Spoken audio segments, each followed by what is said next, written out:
Sinisilip ko tong mga last upload ni Attorney Rene 11 hours ago. De facto, de jure martial law. Ito yung sinasabi ni ko, no? De facto martial law, reality. Ito, sige, pagyan to. De facto martial law, reality. The invincible decree. Sabi naman nito. Sige, ito na lang. Bilisan na lang natin. Ito. Makinig tayo sa batas. Mga eksperto sa batas. Bilisan lang natin.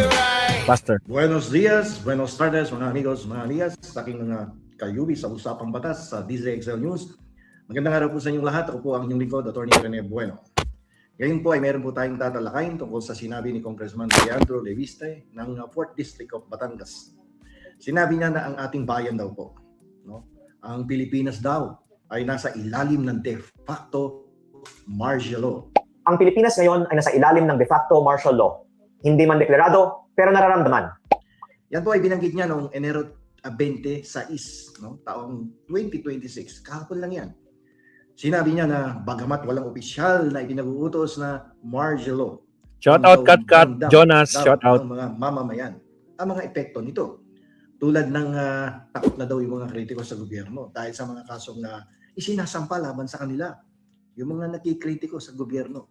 Samantalang tila walang parusa ang mga kaalyado ng gobyerno.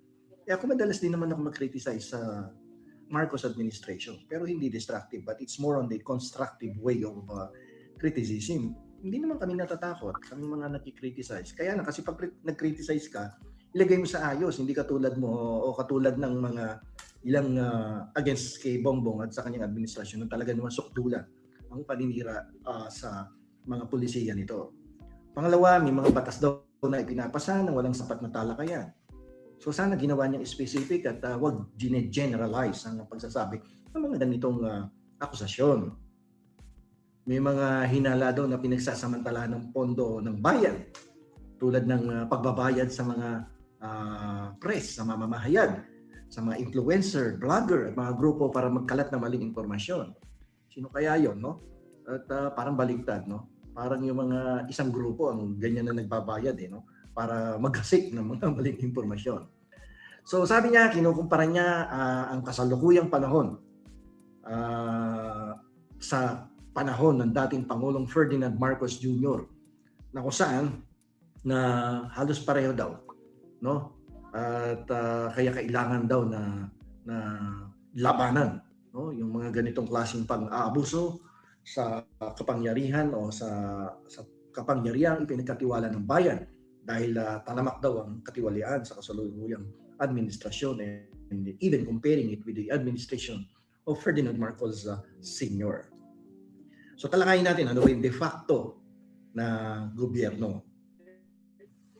Ayon po sa batas, sa isang jurisprudence mula sa kaso ng Ko Kim Chang versus Valdez Tanque, ang de facto na pamahalaan ay pwedeng mga pamahalaang kumuha ng kapangyarihan gamit ang puwersa o di makatwirang paraan laban sa lehitimong gobyerno. Ay hindi pa pasok dito yung administrasyon ni Bongbong Marcos. Duly elected dyan, no, ng taong bayan, 31 million votes. O kaya mga pamahalaang militar na itinatag noong panahon ng digmaan, lalong hindi papasok dito. O kaya mga pamahalaang binuo sa pamamagitan ng pag-aalsa laban sa isang estado. Imagine conducting every part of your research only on one platform. Meet Boreum. Ito pong kasalukuyang pamahalaan ng Marcos Jr. ay inihalal ng mga tao noong 2022 at kinikilala ng ibang bansa. Kaya hindi ito umaayon sa kahulugan ng de facto na pamahalaan. So malayong malayo ito doon sa sinasabi ni Leandro Leviste na hindi lang natin napapansin ang ating pong bansa ay nasa ilalim na ng de facto martial law. So siguro dapat reviewin itong si Leviste ang kanyang constitutional law 1 ng college ay hindi pala ito nakatapos ng kolehiyo, no? Dahil na-charge yata ito ng plagiarism doon sa kanyang universidad sa ibang bansa. So ayan, naintindihan natin kaya hindi niya naintindihan ang ibig sabihin ng de facto. Di ba? So, ayon po sa ating 1987 Constitution, particularly sa Article 7, Section 18, no?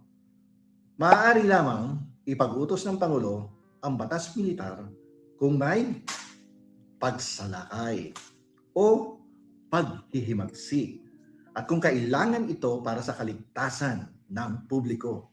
Ayan, Tagalog na Tagalog yan. Kailangang aprobahan ito ng Kongreso sa loob ng 48 oras at limitado lamang sa 60 araw at maaari suriin ng hukuman. Walang opisyal na batas militar na ipinag-utos sa kasalukuyang administrasyon. So hindi siya nagbabasa, no, ng konstitusyon. Yan, mahirap yung ngaw. Dapat nagbabasa ka ng libro paminsan-minsan, pang first year college yan. No? Ngaw-ngaw. Hindi ka nag-law. Merong subject yan, alam ko sa mga ordinaryong business courses, di ba? First year or second year yan. Okay? So, hindi ano yan eh. Hindi logical yung mga pinagsasabi niya ni Congressman Leviste. Wala sa katwiran eh. Kahit sangkuting na anggulo, parang wala talaga eh. Hindi ko makita kung bakit niya sinabi de facto martial law ang kasalukuyang estado ng ating bansa. Ito, pwede nating masabi na kapag ikaw ay nagsasabi ng ganito, ay pwedeng iniingalyo mo na tumayo laban sa gobyerno ang taong bayan sa pamamagitan ng mga talumpati, sulat o iba pang paraan.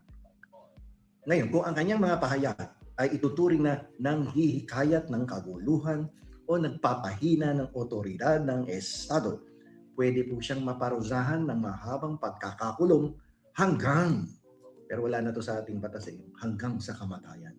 Wala na, tinanggal na yung death penalty. Bilang mambabatas, ito pong si Congressman Leviste, meron siyang karapatan na magpahayag ng sariling opinyon ayon sa konstitusyon. Ngunit, hindi ito walang hangganan. Lahat may hangganan yan, may limitasyon. At maaari ang limitahan kung ito ay nagdudulot ng panganib sa kaayusan ng publiko. May clear and present danger. No, delikado yan. No? At kapag ganyan, dapat supilin ang mga ganyang pananalita, ang ganyang klase ng mga deklarasyon, lalong-lalo na nanggagaling sa isang mambabatas. Pero tayong sasabihin dito yung may kaugnayan dito sa pinag-usapan natin, yung Presidential Decree number 90. Pinaparusahan nito ang pagkakalat ng chismis, yung mga marites, o yung nagpapakalat ng maling impormasyon na nakakasira ng pangalan ng mga otoridad o nagpapahina ng katatagan ng gobyerno. Pwede kang parusahan ng pagkakakulong at pagpabawal na makapaglingkod muli sa gobyerno. So may perpetual disqualification to. So kung ayaw mo na maglingkod sa gobyerno, sige, ituloy mo lang yung sinasabi mo. Pwede din magkaroon ng violation ng Cybercrime Law 10175 Republic Act kung ang pahayag ay ikinalat sa internet. Maaari din itong ituring na cyber libel o pagkalat ng maling impormasyon gamit ang technology na may kasamang multa at pagkakakulong. Tandaan po natin, yung pagkakasala ay depende sa pagpapatunay na malinaw, na mali ang mga pahayag at may layuning makapinsala. Okay? Although, hindi natin inaalis yung mga karapatan ng mambabatas na magsalita ng ganito eh. Pero hindi naman pwedeng porke ikaw ay mambabatas ay patuloy ka na lamang na maninira, no? Na walang legal na basihan sa ating pamahalaan. Alam niyo po ba, ayon sa ating konstitusyon, ang mga mambabatas ay hindi maaaring arestuhin o kasuhan para sa mga sinabi nila habang nagsasagawa ng kanilang tungkulin. Pero hindi ito saklaw. Hindi nito saklaw ang mga pahayag na binikas, sinabi ng labas sa mga gawain ng Kongreso. Tulad nung nagpa-press conference ka, nagpa-press release ka, o mga post sa social media. Baka yan yung nakakalimutan ng ilan sa ating mambabatas. Pa-press con ka ng pa-press con, kung ano-ano ang inangaw-ngaw ninyo na hindi nyo alam, sabit na kayo sa ilalim ng ating batas, sa ating konstitusyon. So bakit kaya sinabi ni Congressman Leviste na ang ating bansa ay nasa ilalim na ng de facto martial law? Medyo mahirap yung statement na yan. that could be interpreted as inciting to sedition or even sedition, binigyan diin ni Leviste na maraming mamamayan at kalaban ng administrasyon ang tahimik lang daw dahil sa takot sa mga kasong pwede ihamon sa kanila. Samantala tilang walang parusa ang mga kaalyado. Pero kung ako tatanungin ninyo, no, parang baligtad no. Itong si Leviste, nito lang nakaraang mga linggo ay nagsampa ng cyber libel laban kay Undersecretary Claire Castro at nagbabanta pang magsampa uli ng cyber libel dahil sa mga statement na binitawan ng dating mayor at kongresista na si Lito Atienza. Mukhang siya yung gumagawa ng ganung klaseng pananakot ng pagdedemanda ko ikaw ay magiging kritiko niya. Anyway, sinabi niya na lumilikha ito ng kapaligiran ng panghihimasok na katulad ng panahon ng martial law. Pinipigilan yung mga taong nagsasalita laban sa gobyerno. Ito ay umaayon sa mga talakayan ng mga oposisyon habang may mga reklamo para sa impeachment laban sa Pangulong Marcos Jr. at pangalawang Pangulong Sara Duterte. Lumalabas dito parang gustong sabihin ni Leviste na independent siya. Hindi siya Duterte, hindi siya Marcos, nasa independent block siya. Para hindi siya mapagkamalang Duterte boy. Pero sa mga kinikilos niya, lumalabas very obvious pati yung pananalita. Halatado. Halatang DDS. Sa kanyang statement, tinuturo rin niya na ang mga batas na ipinapasa na ang walang sapat na talakayan at hinalang paggamit ng pondong pampubliko para bayaran ng mga mamamahayag. Ito mabigat to. Magbabayad daw sa mga mamahayag, sa vlogger, sa influencer, at mga grupo para magkalat ng maling impormasyon at saktan ng mga kritiko. Mukhang dito, ako papalag ako dito sapagkat hindi ganito ang kasalukuyang administrasyon. Malabo yan. Sinungalingan yan, Mr. Leviste.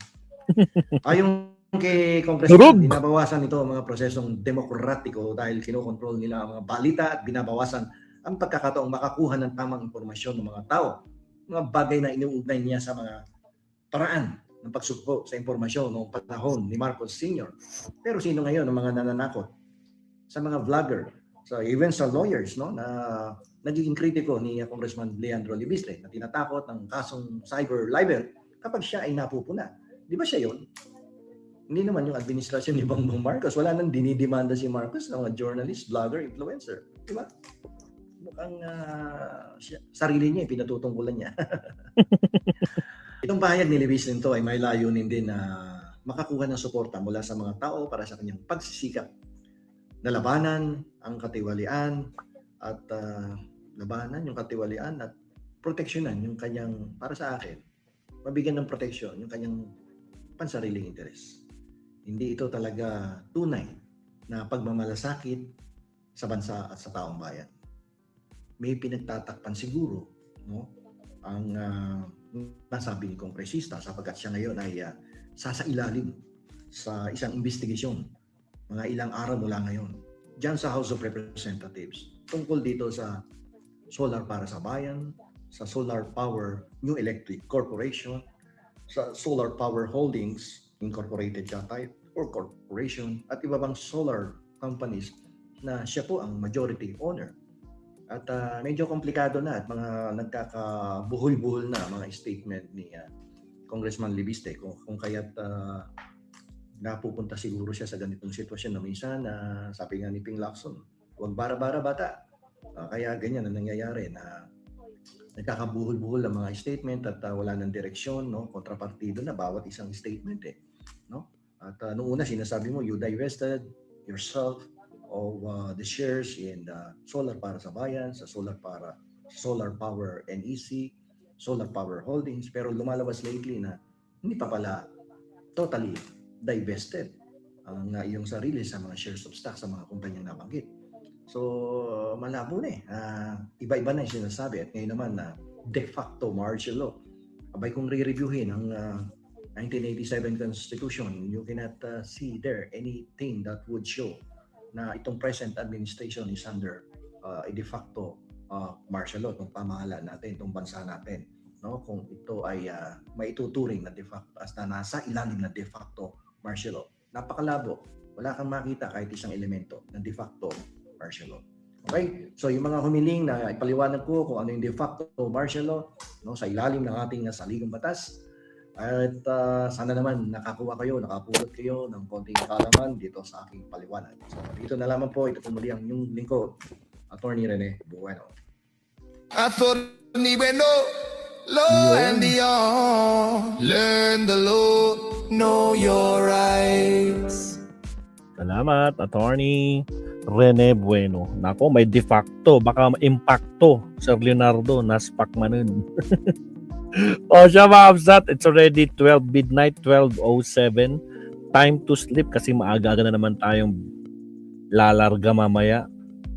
Work na naman tayo. Pero I think magkukan tayo. Magla-livestream ako mamaya ng hindi naman madaling araw. Umaga, before breakfast. Nasa school ako, maaga ako sa school mamaya. So, doon na lang tayo mag-live stream uli mamaya. Pag-usapan natin yung mga next topic. So, again, maraming salamat po. Actually, merong plano sila Sara, sila Lustay. May plano sila na kausapin si Tatay Digong daw. Kausapin daw nila na palitan na daw si